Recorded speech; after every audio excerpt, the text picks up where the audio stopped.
Hey everyone, in this video we're going to talk about quoting and paraphrasing. If you want more information about this or you want a way to keep this information handy, you can look on Canvas where there are quoting and paraphrasing handouts. The first one we're going to talk about is quoting. So quoting is the thing you'll use less often between quoting and paraphrasing. So you're less likely to quote than paraphrase.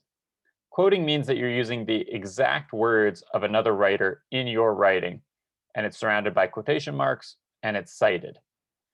So a crucial thing to remember is that when you're quoting, it has to be verbatim, which means exact, which means you're not changing any words, you're not rewriting anything, you're putting it in there just as the other author had it.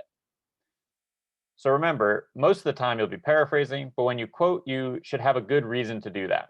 So a reason might be that the author's word choice was really particular, or their tone was really particular and memorable, and it would be hard to replicate when you're paraphrasing, or that they were really, really concise, which means they said what they were going to say in very few words. And if you were to try to write it in your own words, it would be a lot longer, and you don't want that. Definitely don't quote because you don't know what a sentence means.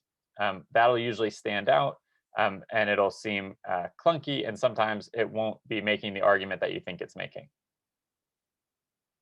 The other option is to paraphrase. So paraphrasing is when you take someone else's writing and you translate it into your own words. So it's the same thought, the same argument they're making. You're using that, but you're changing it into your own words and you're citing it.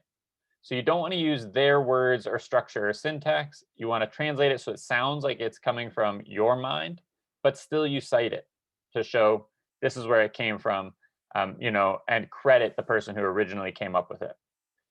A thing you want to avoid is don't change the meaning of the passage.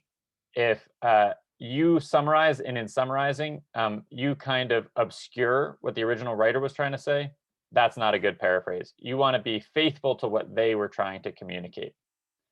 Again, just like quoting, you want to fully understand the passage before you paraphrase it, because if you don't, you might use a thing that seems like it's supporting your argument, but it ends up not, or it just stands out and seems out of place.